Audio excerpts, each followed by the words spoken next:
So DNA methylation is one type of the epigenetic mechanism. Second type of the epigenetic mechanism we talk about is the histone modifications. What are the different histones modifications? So in this context, we know that the when histone proteins are packaged within the DNA, their tails are coming out of these that core complex, so from the core of the histones, and basically they can come from the anywhere.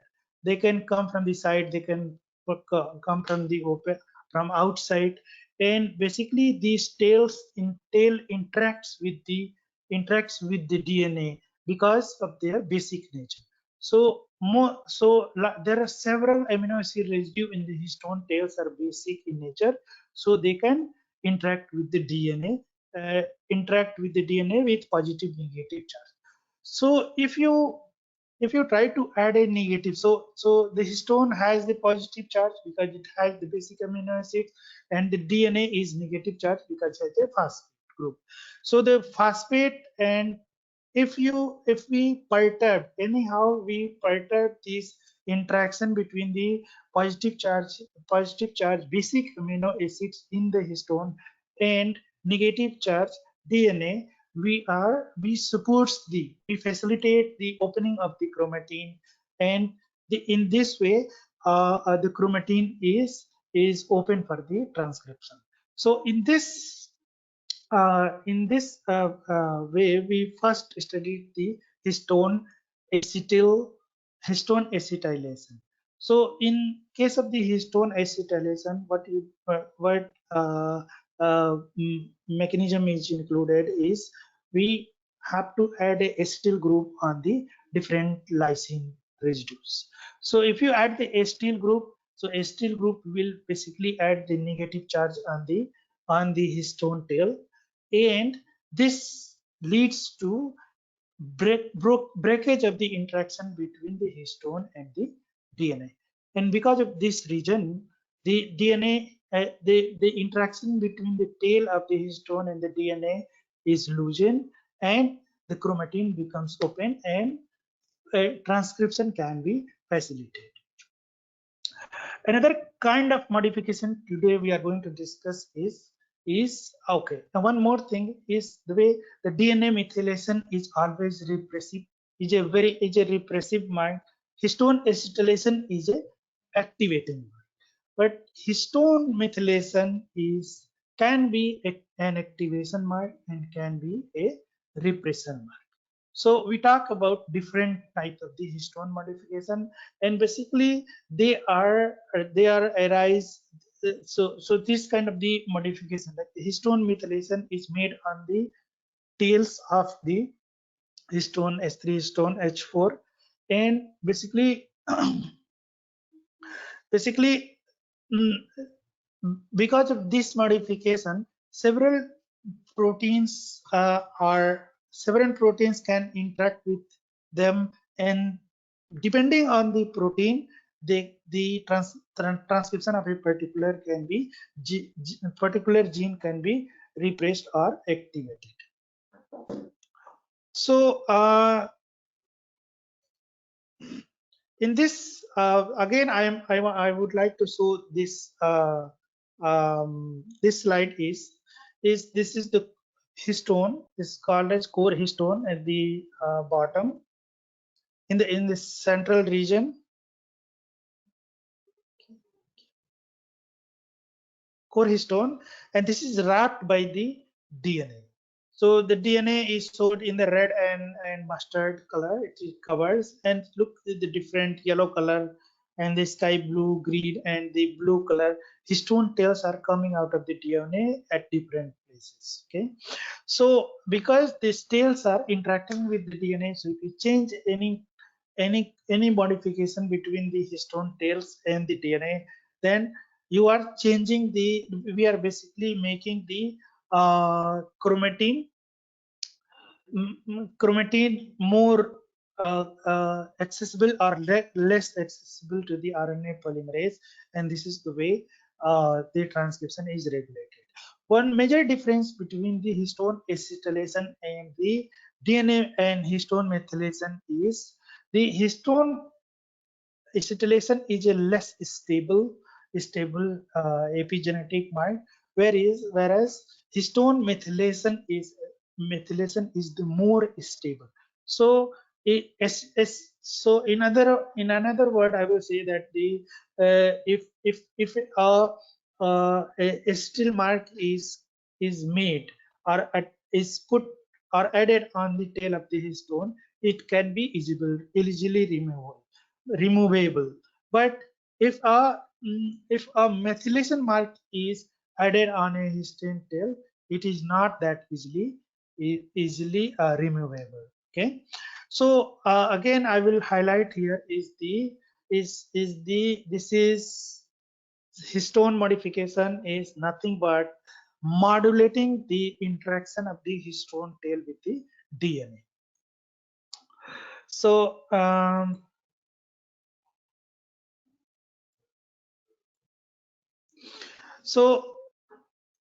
there are three.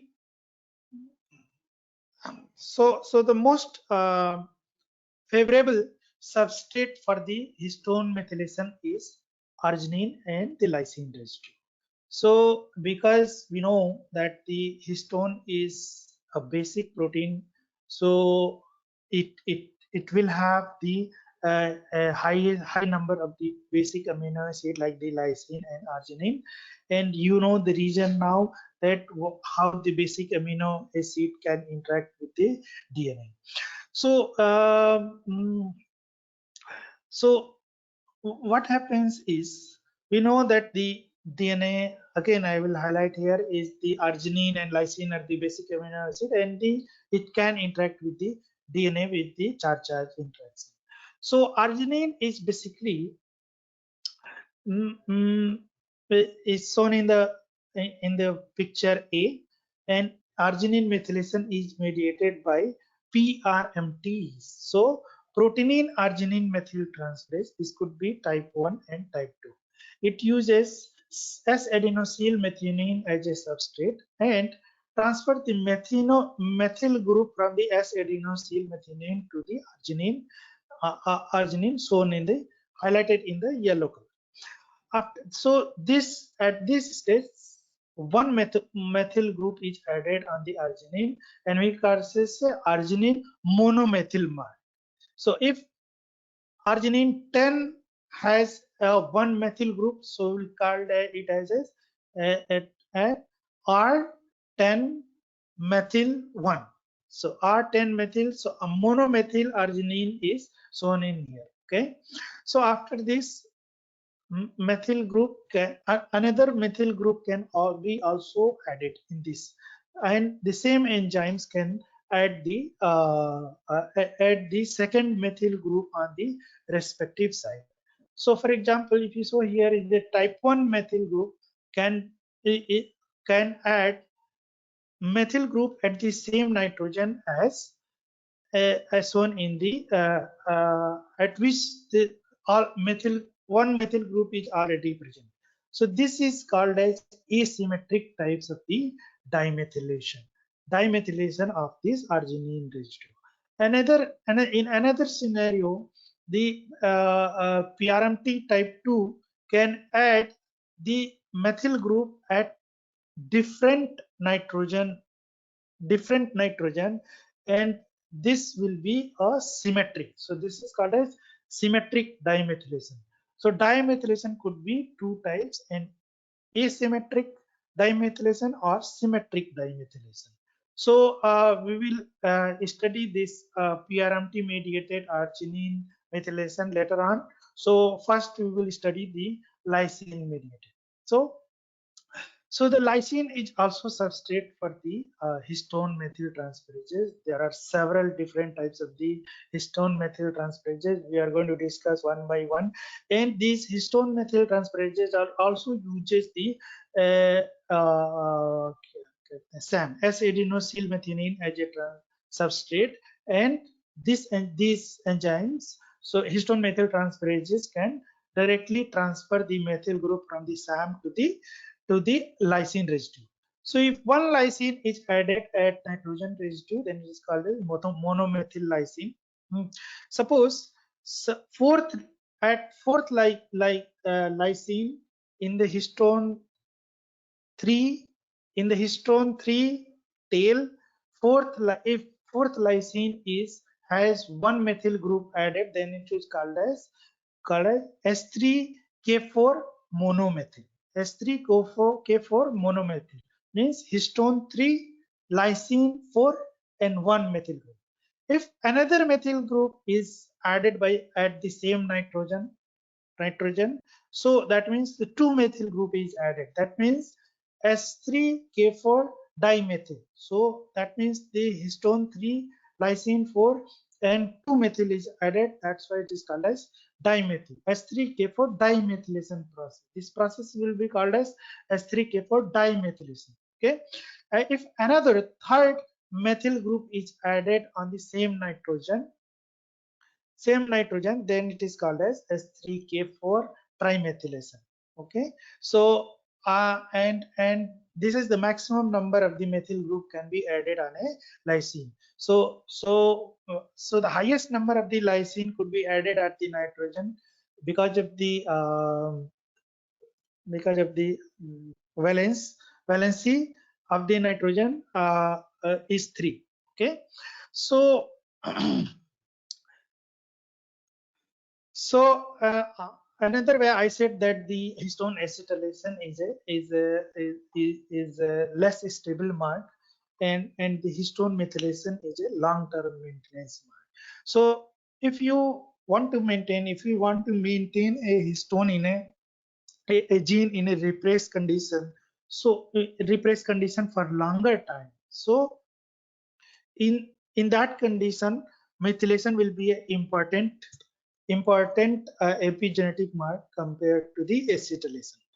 So methylated residue can be found in both euchromatin and the heterochromatin. Okay, but depending on which lysine or arginine residue is methylated. For example, this slide shows the 4 histone S3, H4, H2A, and H2B. So histone S3 has maximum number of the epigenetic mark reported till date. So, for example, arginine 2 can have 2 methyl group, right?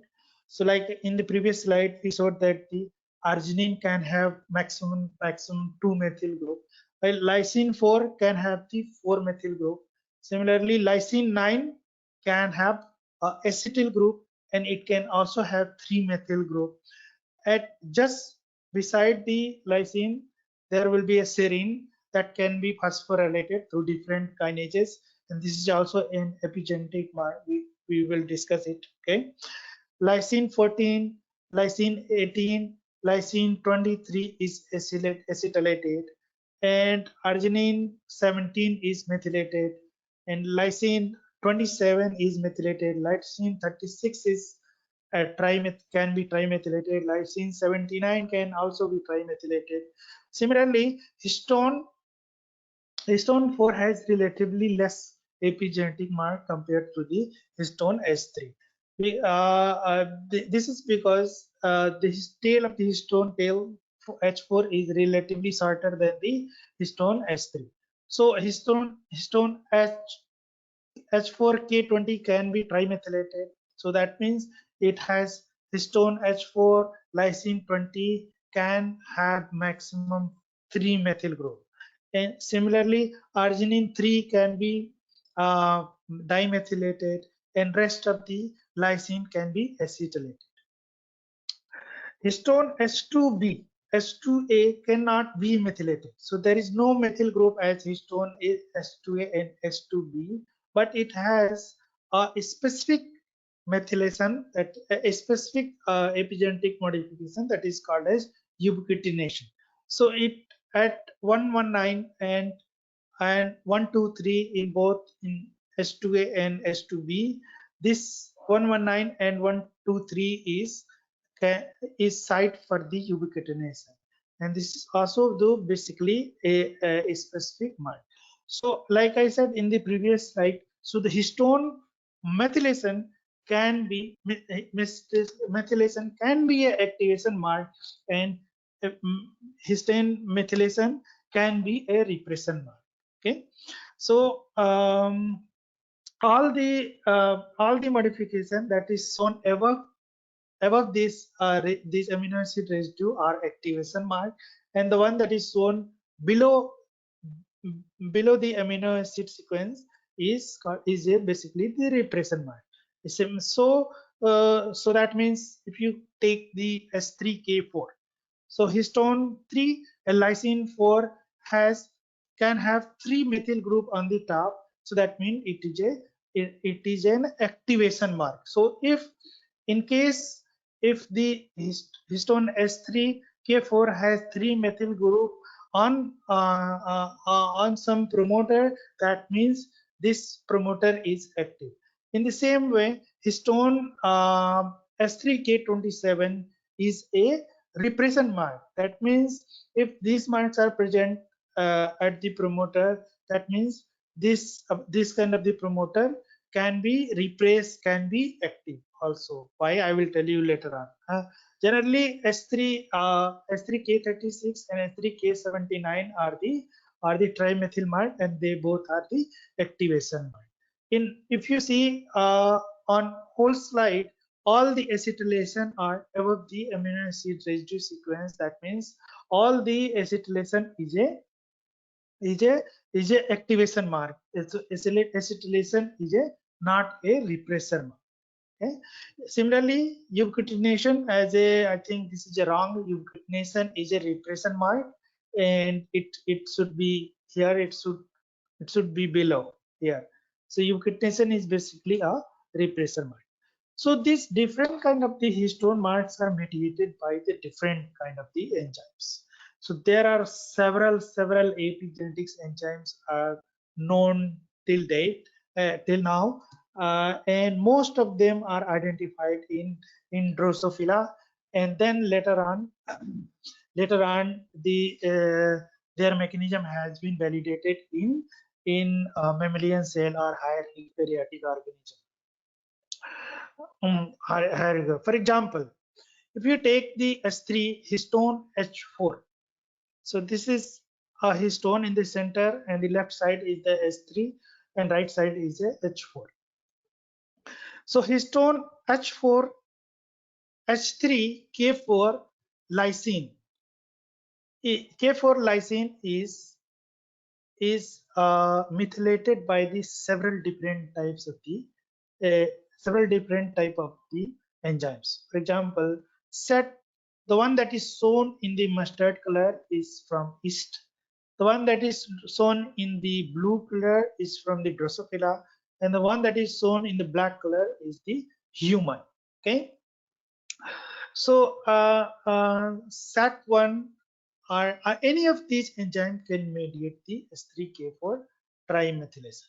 S3K4 trimethylation, and this is a activation. In another example, S3K9 trimethylation. S3K9 monodi is mediated by the different types of these enzymes, and this is a repression mark. So if S3K9 is present on your histone S3 tail, that means this is a repression mark. So this gene is in most of the cases this gene is not active. Basically, this is a mark that induces the heterochromatin formation. So third mark, we can see the S3K27 mark. So this is mediated by the EJH2, EJH1. This is the part of the PRC, polycomb repressor complex, that we will talk in detail. And this is also a repressor mark. So like S3K36 is mediated by the several other enzymes like NSD1, 2, 3, ZD2, S1L, etc. And this is also an active mark. Okay, so an S3K79 is mediated by a different class of the enzyme. They have the different they don't have the specific domain that is called a set domain that is present in all the metal transferases on the left side, left 4 columns, but dot enval is a non-set domain containing protein, and this mediates the S3K79 methylation mark. And basically this is a activation mark, and these S3K27 K79 marks cooperate with the S3K4 mark to activate the transcription. The last mark that we going to discuss here is the S3K20 H4K20 methylation mark that is mediated through SOP420H1 and H2 in case of the Drosophila, and same name is there in case of the human also. Okay, and these all can present can can positively or negatively regulate the transcription of NAG. So now we know here there are several enzymes that can add the methyltransferase group. But if there is an active gene that has a S3K4 trimethylation, and if you want to repress, if the cell want to repress it gene, so we need to have a mechanism so that we can remove this mark. Okay, so if we can remove this mark, that means we can repress this gene again. So this way, in eukaryotic system, the control of expression of any gene is very important, very important compared to its expression. So there are several enzymes known that remove the S4 trimethyl mark, that is the LSD1, LSD2, LSD1, and LSD1 is basically the first identified demethylase. Before discovery of the LSD1, the concept for the demethylation was not existing. Similar to the S3K4 demethylase, you have the S3K9 demethylase, K9 demethylase. Then you have the K27 demethylase. They play very important role in the different types of the leukemogenesis, and these includes the UTX and UTY and JMJD3. S3K36 demethylases are not very well characterized, but still they are present. Till now, there is no demethylase is identified for the S3K79. However, demethylase for S3K20 is the PHF8 and PHF2 or LSD1N. Okay, so these are basically an overview of the different kind of the methyltransferases and the demethylases that has been identified, and their function is characterized in different way on regulating the transcription. So the first histone methyltransferase that is identified is SUP39H1. This enzyme is basically identified in 2000, and this enzyme specifically mediates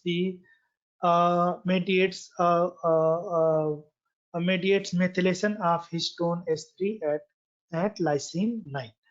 And like I said in the earlier slide, there are several methyltransferases, and most of the methyltransferases except .1L contains a set domain.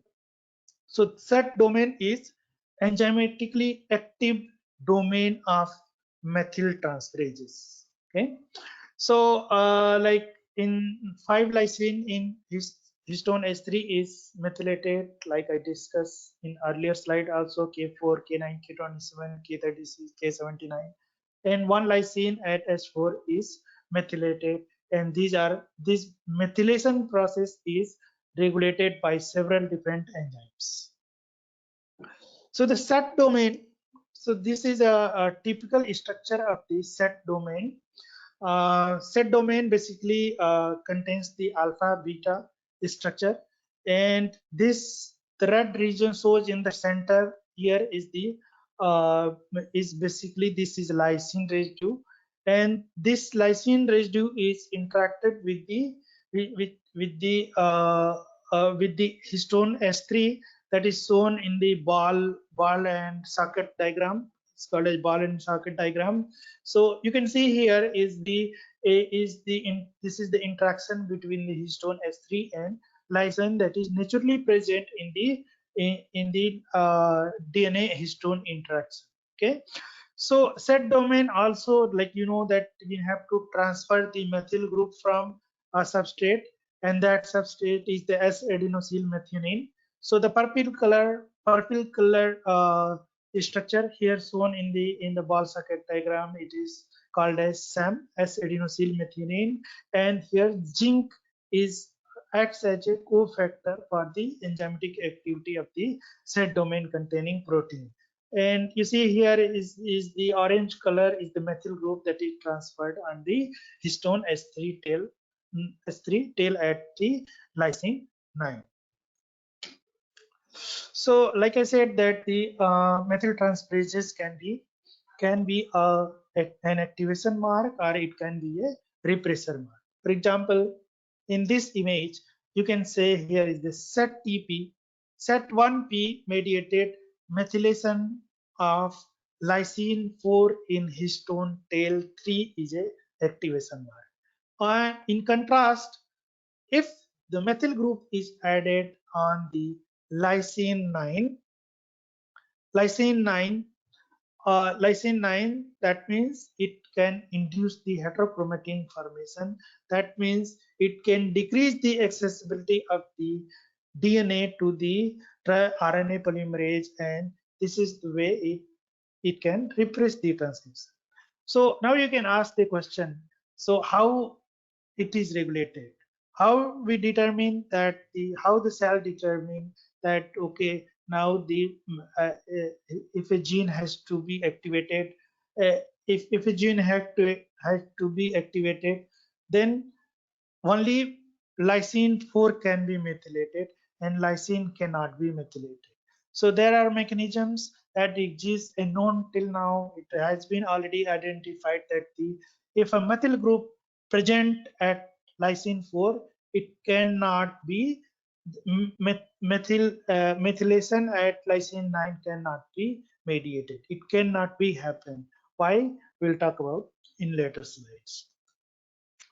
So this was like in last class I was telling there are 3 class of the enzymes. Broadly you can categorize epigenetics enzyme in 3 class. So is the writer, reader, and eraser. So in previous slide we have seen here is there are this many. The one that is written on the top of this diagram is writer.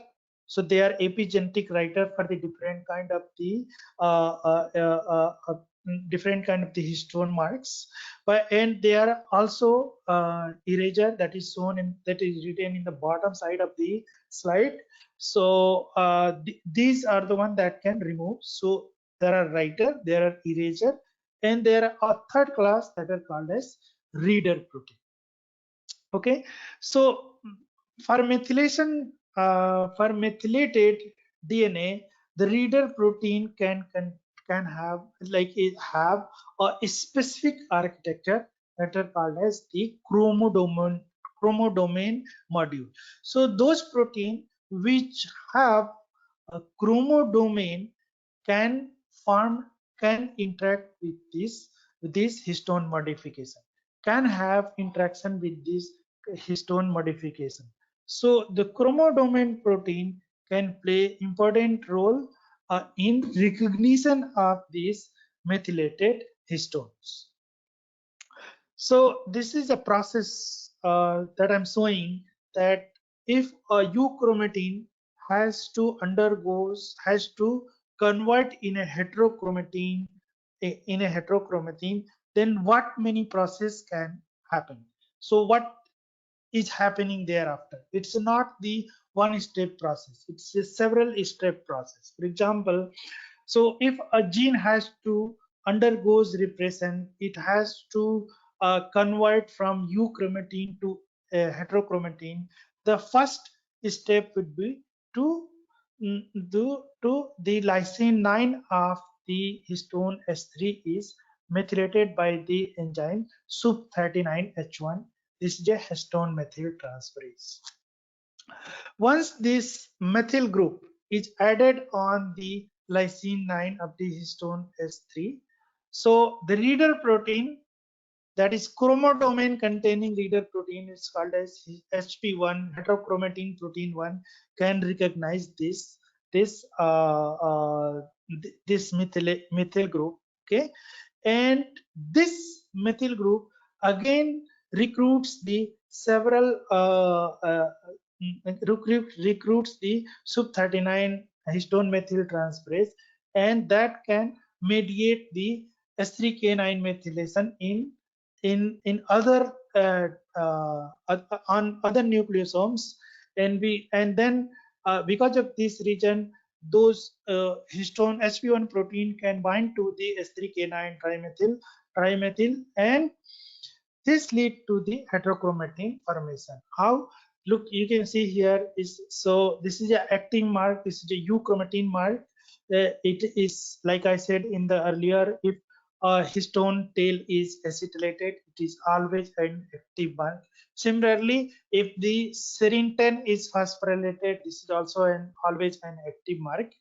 And if this histone has to undergoes, if this DNA is, if this euchromatin has to undergoes heterochromatin towards heterochromatin, then it has to be first methyl group will be added, and then HMT and then HP1 protein comes and bind to the S3K9 trimethyl. And because the heterochromatin protein is very hydrophobic in nature, so because of this hydrophobicity, they come close to each other, then interact with each other, and this is the way a euchromatin can, and induction of the heterochromatin formation in otherwise euchromatic DNA can be mediated. Okay, so again you can see here is the S3K9 trimethylation is mediated, and this is silencing, and the had if this is acetylated, then it could be it is an transcriptionally active. So this is basically this is the mechanism. These are used for conversion between the heterochromatin and euchromatin in a cell. If a particular gene has to silent, that has to inhibit the expression, this process will happen. S3K9 K9 lysine at histone 3 will be methylated by the SUP39H1, and then it is recognized by the HP1 protein. And because the HP1 comes in when it induces the interaction with each other, like a homodimer kind of the formation, and this is the way heterochromatin is formed. So this we talk about the S3K9 trimethylation. Now we talk about the S3K4 trimethylation. So S3K9 trimethylation is a repression mark, and S3K4 trimethylation is a activation mark.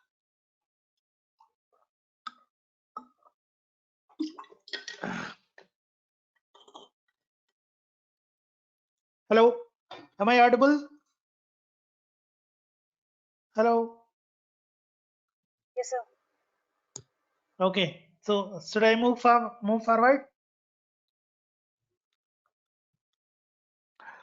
So S3K4 trimethylation is an active mark.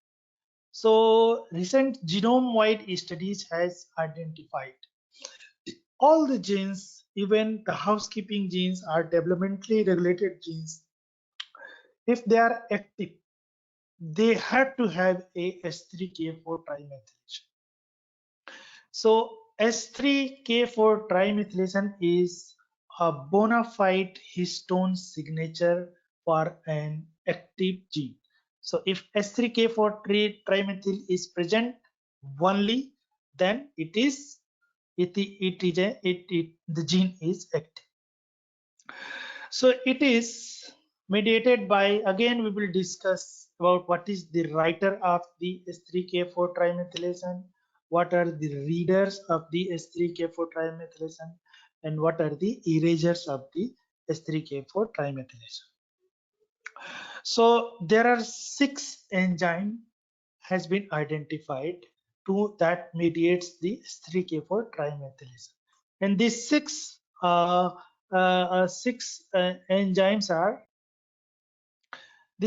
enzymes are called as set D1A, set D1B, MLL1, 2, 3, MLL4, and basically they exist in a different complexes, different protein complexes.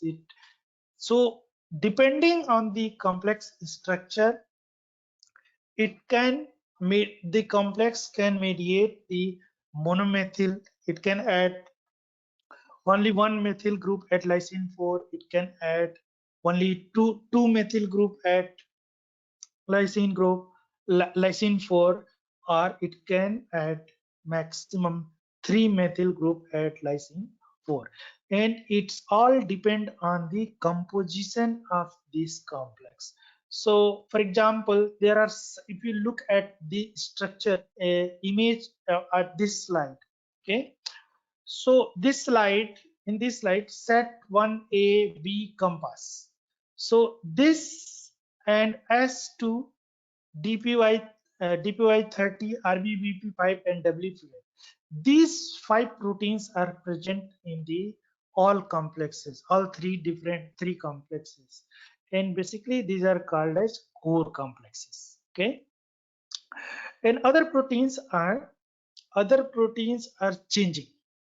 For example, SCF1 is present in the top one, and the SCF1 is also present in the right side complex, but SCF1 is not present in the complex that is present on the enhancer.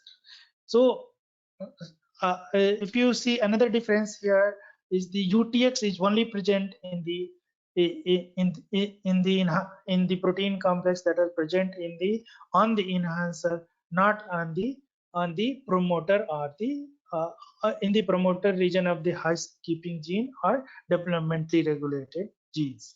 So that means the structure of the complex, the member of the complex is S3 complex that mediates the S3K4 methylation is so the level of the S3K4 methylation is determined by what kind of the complex is sitting on the regulatory region of the genes. For example, in if the top complex is sitting on the promoter, that means it will mediate S3K4 trimethylation. If the one that is present present on the enhancer, so this complex can only mediate the S3K4 monomethylation.